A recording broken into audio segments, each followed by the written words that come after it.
Hi, everyone. Welcome to ElCo Chats. My name is Julieta. ElCo Chats is the regular podcast where we feature some of our El Camino College graduates, current students, staff, faculty, and managers who work here at the college. For today's episode, I get to chat with Mele Makalo, Student Success Coordinator of the MANA program, and Fine Tuitupou, El Camino College alumna. Welcome. Thank you. Thank you so much for having us. Yes, thank you for being here. So I have a lot of questions to ask both of you, and I want to be sure that we can get through some of this. So we'll just start with the beginning. Please introduce yourself and tell us about you. Hello, my name is Fine Tuitupou, and I am an alumna. I came to ElCo 2 years ago, and I transferred, and I just finished at UC Berkeley. So, and I was part of the MANA program when I was here at ElCo. Hello, y'all. My name's Mele Makalo, daughter of Siosaya and Oloka Makalo, Tongan American.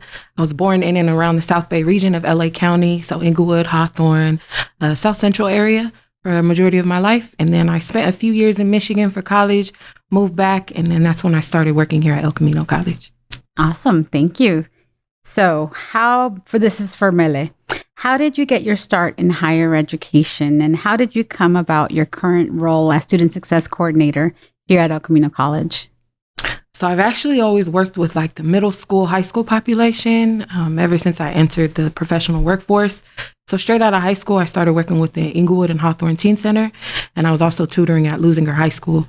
Then when I went to school in Michigan, I was working with like elementary folks as well as high school folks and in the juvenile home because it was always my desire to work with youth. And then it wasn't until I moved back in 2015.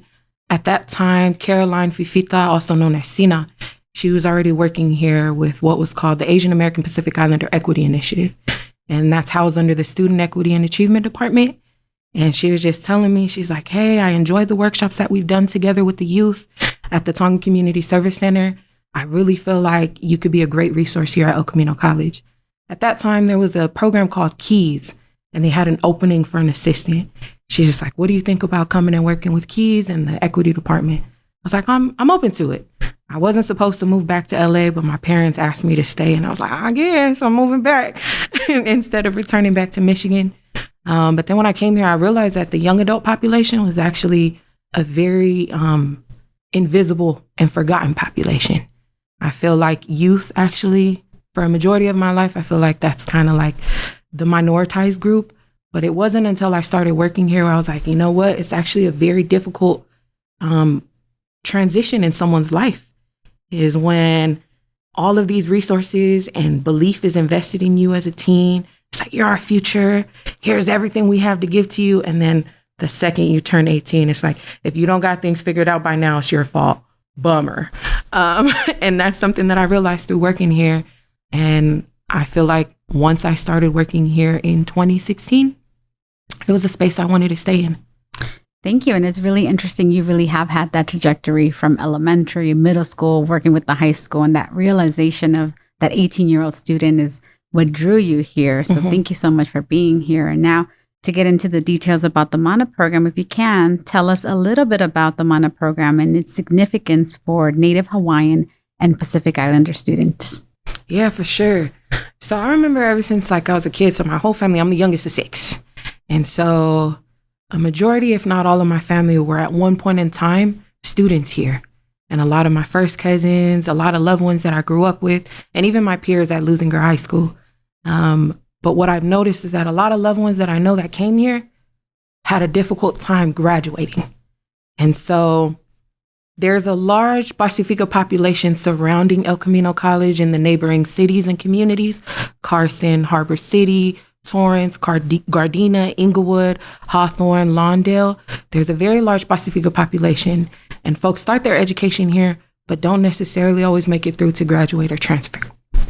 And so when Sina invited me to work here, and Monica Delgado, she understood the vulnerabilities of Pacifica students as well.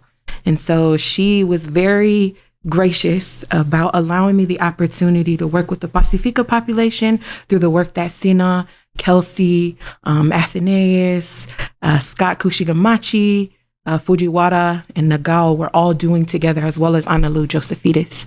They kind of started the work here through the Equity Initiative. And through the work that they were doing alongside SINA, we were able to develop the MANA program. At that time, there was a MANA Academy that was making waves throughout the community in Utah. It's a charter school, K through 12, purely Pacifica curriculum. Also, they include other cultures as well in their curriculum, but it's highly focused on Pacifica curriculum. And so through that, I was like, hey, Sina, like, what if we transition from a project to a movement? And at that time, she's just like, so what do you mean? Like, what are you referencing? In the same way that Puente and Project Success has programs all throughout the nation, why can't our Pacifica folks have that too? Because it'd be dope to build something here at El Camino College, but big picture wise, like, I want to make sure that wherever my folks go, we have somewhere to call home. You know what I mean? Because I know my experience in Kalamazoo College, like, I had to create that for myself. And everyone doesn't have that capacity to create community and resources for themselves. So just thinking about those folks, we proposed this, and there's a MANA program up at College of San Mateo, and we asked for their blessing to use the name MANA because they were the only MANA program at a community college at the time. And after we got Fee's blessing at the College of San Mateo, we proposed this like transition from a project to a movement and investing in a population that we weren't tapping into well enough in the South Bay region, specifically at El Camino College. And MANA since then has become a full-fledged program. And by next semester, spring 2025, it is our hope that we'll be opening the MANA Center. We're a student support service focused on one-on-one interactions with embedded cultural values. We support folks through onboarding, academic and social integration, career development, as well as graduation and transfer. And we do so through one-on-one mentorship. Every time a student joins the program, they'll get matched with someone on our staff who mentors them throughout their entire academic career to ensure that whatever it is that their academic goals are, that we help them reach that point with the resources that we have to offer, as well as the resources offered through our neighboring programs on campus, as well as in the community. Beautiful. Thank you so much. And I'll ask you a little bit later to tell me a little bit more about what MANA means for us who might not know what that means. For sure. But I want to hear a little bit from Fine now. So what initially drew you to the MANA program? I know you said you were here 2020 to 2022. So what was it that drew you to MANA?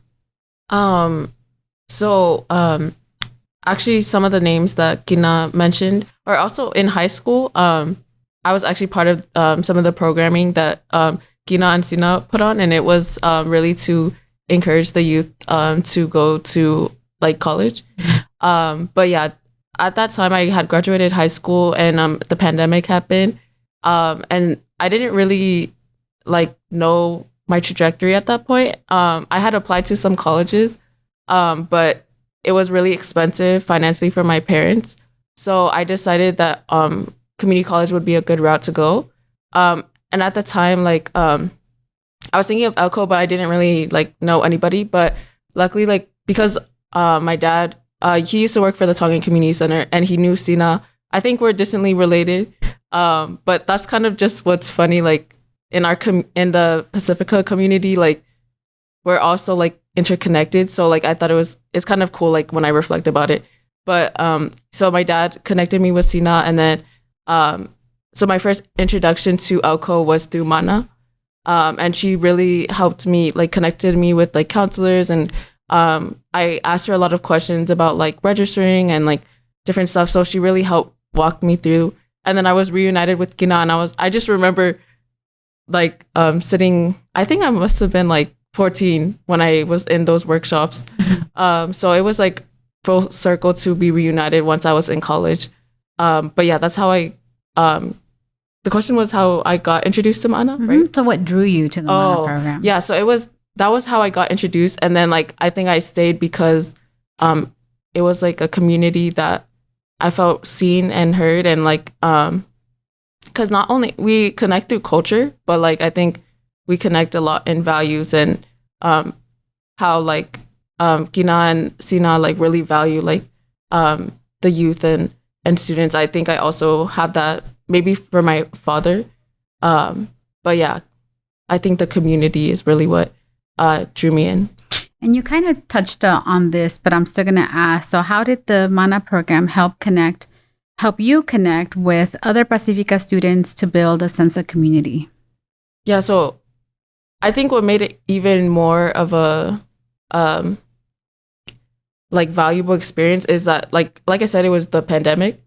So it was really hard to connect with other students or even staff because everything was virtual. But I remember we used to have like a lot of Zooms together. We used to have just like weekly virtual check-ins, but like I remember sometimes it was not even during those check-ins. We would just have random Zooms, and like it wasn't always like academic. Like sometimes we would play games, and like we would just have really deep talks with whoever was on the Zoom. And so it was just really nice. And like I met like different people like in different walks of life. It wasn't just like other 18-year-olds. Like it was like people that had been at ElCo for a while, or like maybe they came to ElCo later in life. So like I think I learned a lot of wisdom from just like speaking to other people that had a different life experience. But sorry, what was the question again? You're doing great. So how did MANA program help you connect with other Pacifica students to build a sense of community? So it sounds like in the pandemic, it was through those virtual Zooms and check-ins with other staff, with counselors maybe, and with other students. And so are there any other ways that MANA helped to connect you? No, I think it was like mainly through that, or even like they would always text me to check in. So, or I think we were talking about the other day, or maybe yesterday, Gina was saying how I used to always look stressed or seem stressed. And I was always stressed. I think maybe because I put too much on my plate. But that was a really good like space to really cool down and like slow myself down, because I think Gina helped me a lot with slowing myself down, because I was like, oh, like maybe I was trying to overcompensate for the fact that I didn't really have a plan. And my parents are pastors, and like in the Tongan community, that's like a really like looked up, or it's a position that everyone's looking at you, like especially as the pastor's daughter. So yeah, I think Gina and the others, like they really helped me slow down and be like, it's okay, like just live life, don't try to like overwhelm yourself. Yeah, and I know you were involved in other spaces at El Camino while you were a student. So it does sound like out of all these spaces, the MANA program was that home that you could always go back to, right? And keep connected. Aside from the MANA program students and staff and counselors, also the entire El Camino experience, since that's where you were able to return. So a little bit more about the program, Mele. Why is it important to integrate cultural values into education, especially for Pacifica communities? And in this question, if you can tell us a little bit about what is MANA? Yeah, so MANA is a universal Pacifica indigenous term. It's one of the only words I actually know of that means the same thing across all of the islands in the Pacific. There are no English words that can actually translate what MANA is, because it is such a wholesome, all-encompassing term. It's sacred, it's spiritual strength, it's power. It exists in people, in spaces, even in objects can carry MANA. But it is always amplified and strengthened by the collective, for sure. And we felt that was perfect to name the program because of what it means, and also because of the different MANA initiatives that are happening in and around the U.S., as well as overseas in Aotearoa, in Tonga, in Samoa, in the Pacific Islands, in Papua New Guinea. So it just made sense, like just the power of this word. And it's not only unique to the ways in which we service our Pacifica students, it's unique in the ways in which we just connect with people. At the core essence of it is how you use all of the greatness that exists within you to share it with those around you. And to make sure that like whatever space, thing, or person whose life you leave or share space with, that you leave it better than how you encountered it. And that's what we aim to do in the MANA program. Whoever it is that crossed our paths, whether it be a question, whether it be a day that you get to experience us, our team, the peers within the MANA program, We hope that when you cross paths with us, that you leave a better person, feeling better, feeling affirmed in your truest, softest self than when you arrived to us. That's beautiful. Thank you so much for sharing that. Fine, do you have any memories from MANA that you can share, or what specific skills or knowledge did you gain from the MANA program that you still use today? Or maybe if you don't use them today, maybe you used them when you transferred over to UC Berkeley. So what are some of those things that you can share? I think something that's really valuable about the MANA space that I really took away and appreciated is, like in the Pacific Islander community, and I know in a lot of other like communities, it's stigmatized to talk about mental health, and but I feel like in the MANA space, that's something that we talk about often. Even yesterday when I was at a meeting, they talked about what is a healthy mindset that you have and what's an unhealthy mindset you have, and like I just really appreciated that because I've talked about like mental health in other spaces, but I've never talked about it in like a PI space. So it was really like cool to like feel comfortable talking about that, because if you talk about it with the elders, they'll be like, you're just exaggerating, like you're being dramatic, like you just need to suck it up and like live life. Like we went, or like even like my parents, like, oh, you know, like we immigrated, like it was way harder than what you have to deal with. So like you just need to, you know, like deal with life. And I understand like they're very traumatized and like they did have to go through a lot. But like at the same time, like, you know, our generation, we still have our own struggles that we're facing like internally. So I think, yeah, talking about mental health and being comfortable talking about it in a Pacifica space, that's something I took away from MANA. And I don't know if I practiced it as well as I should have at Berkeley, but it's something I'm coming back to, I think, now that I'm back home. So yeah, I think that's something that I took away from the MANA space. Thank you. And Mele, what are your hopes for the future of the MANA program and its impact on students?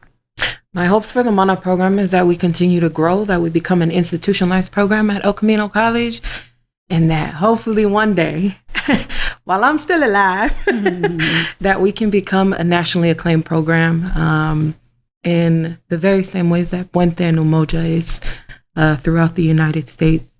For me, like, there's so much happening within the Pacifica community with regards to increased representation in higher education and other professional like fields. And I feel like education, particularly higher education, is an equalizer, is an opportunity to be an equalizer. And so where the standard and cost of living is becoming increasingly expensive all throughout the United States, I feel like educational spaces, particularly the community college route, serves as a great opportunity for folks that come from marginalized, disproportionately impacted backgrounds to be able to acquire the resources and the skill set to be able to live a self-sustainable lifestyle and to contribute to their families' opportunities to mobilize and to secure self-sufficiency, but also like holistic health and wellness. I think a huge part is not just like the degree that we're able to obtain that allows us access into mobilization socioeconomically. I think it's also elevating ourselves and equipping ourselves with the language to be able to articulate these traumas that we have, these fixed mindsets that we have, these things that we label tradition, but is really trauma. The things that we label culture, but is actually like things that are holding us back. And I think a lot of times we can confuse culture with colonization, where we adopt these practices that deeply traumatize us and it becomes generational. And if we don't interrupt it through the education that we're able to acquire, so that we're able to interrupt these fixed mindsets that we have so that we can move into a growth mindset, it really allows for opportunity to heal. And I think that's my vision, is not just assisting folks with being able to acquire their academic goals, but it's also being able to say, like, I interrupted this cycle that exists within my family, within my community, and I'm now a healer because I've self-educated and I'm contributing to ways in which my community is culturally educated. That's beautiful. Thank you so much. Now, for both of you, and again, your both experiences are similar yet different, working with the program, being a student in the program, but also now as a graduate, like you said, you were in the space and having conversations about mental health. So can you share how your experiences at the college, particularly within the MANA program, how that has shaped your professional and personal lives? And whoever wants to start first. Yeah, so I was talking earlier about how now that I'm finished, I'm looking into grad programs, but also work. And so like a lot of the work and grad programs I've been looking into, I find myself is in the educational space. And so like, and I think that has really shaped like what I want to do career-wise. I think I want to go like educational policy. And that was really because of MANA, because I think initially I wanted to be a lawyer. And then I wanted to be like a representative. I wanted to do different stuff, but but I really understood like the only thing I really have interest in and like it can keep my attention is education. Like, I think other topics, like, I think they're serious, but I think because of my experience, like being at ElCo and being involved in different stuff and then being involved in MANA, like, yeah, I think it's really shaped what I want to do in the future, which is really funny. I don't know if I saw myself going that way, but it seems like that is, like unintentionally I'm applying to grad programs that revolve around that. So yeah. That's great. And kind of what you mentioned about making MANA a national program. Well, here you go. Ed policy is going to lead you there. And what about for you, Mele? Man, that's such a hard question to answer because I feel like being a part of the MANA program and in this space and this time particularly, like it's changed every aspect of me personally and professionally. I'm a momty, so motherhood chose me by way of my niece and my nephew, Gina and DJ. My daughter, she's 11 and my son is 14. And when I first moved back from Michigan, I became a full-time parent. And then I started working here. And raising them at the same time, simultaneously, that I was building this program with Sina, I've seen how like I've grown through this program, and it's also made me like a better mother, a better daughter. Because when I'm having these one-on-ones with students and I'm encouraging them again to transition from that fixed to growth mindset, I'm like, I sure ought to practice my own counsel. And I get kind of emotional talking about it because it's like there's a lot of things that I learned from these dialogues that I carry with the students on a daily basis. Like they're educating me too. And a lot of times what we see in other people, like in the dialogues that we carry with students, it forces us to hold a mirror to ourselves.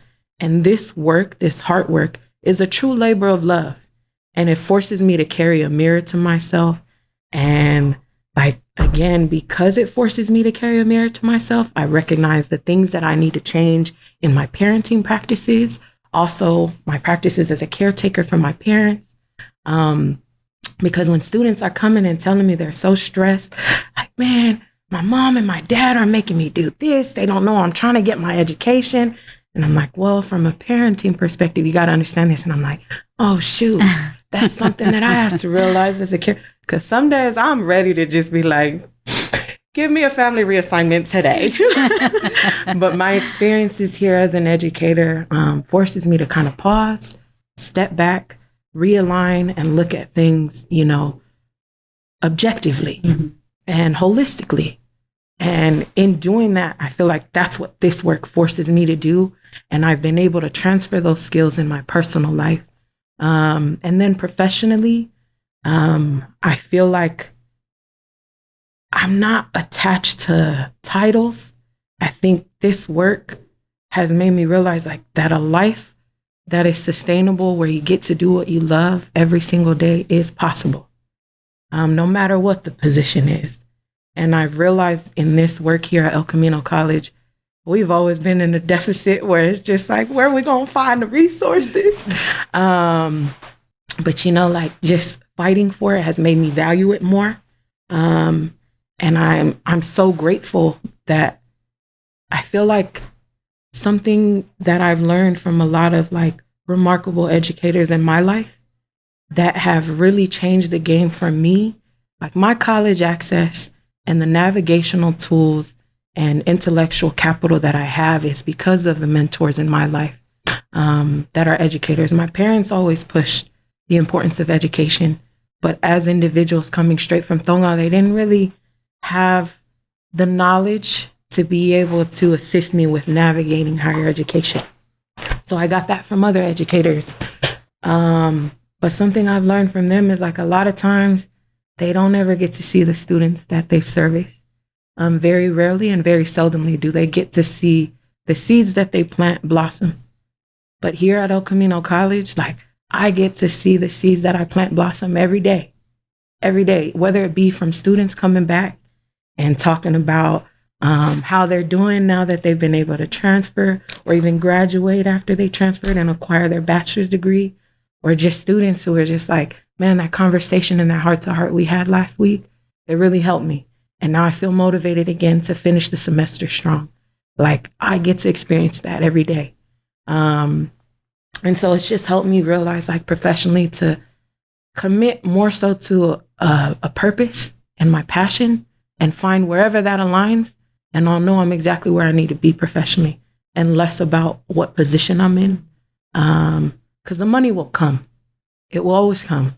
When you lead with love, like the divine always provides. I really believe that. Thank you for sharing. Lots of teaching and learning at the same time and growing. So definitely something that has impacted both of your professional and personal lives. Last question in about, a sentence or two, right? And let's think about, what would you say to someone who is thinking about applying to El Camino College? Maybe what about somebody who's in the Pacifica community? What would you tell them about applying to El Camino College? Just a piece of advice. Why should you apply to El Camino College? We're here. Come holla at us. Sorry, I know you said the sentence or two. This will be brief, but it's okay. Or even, I think transferring and going to a big UC, like really made me value the community at ElCo because people are really like invested in your, like personally invested in you and invested in your well-being. Whereas like in Berkeley, it feels very superficial, the interactions. And I get it though, because they have to go through like a lot of people. But I would say, definitely come to ElCo. It's a community and like not only like invest in Mana, but there's a lot of other programs like you mentioned, Amoja and Puente, and like there's a lot of different programs not only for like your like ethnic or racial group, but also like I know they have MESA for the STEM students and like so many different programs. So I think that was something I really liked about ElCo. So yeah. Thank you. Anything else to add? Yeah, no, I agree. El Camino College, like beyond the Mana program, there are some really amazing folks here. I really love the work that they do. They're first for formerly incarcerated. We got the Pride Center. We've got FYE, the Honors Transfer Program. We've got EOPS, Guardian Scholars for Foster Youth. There's Mikasa. There are so many resources that are led by like truly amazing people. And I feel like the essence of leadership is creating more leaders. And that's what is that's the magic that's able to happen, particularly here at El Camino College. Because there are amazing leaders who really love this work. They cultivate a culture where other leaders are able to be developed and strengthened. Thank you so much. So we have the community and we have the future leaders here. So that's why people should apply to El Camino College. Thank you so much again for coming in today and spending some time with me and sharing with me a little bit about the Mana program and your student experience. I really appreciate you coming in today. Thank you so much for having us. Thank you.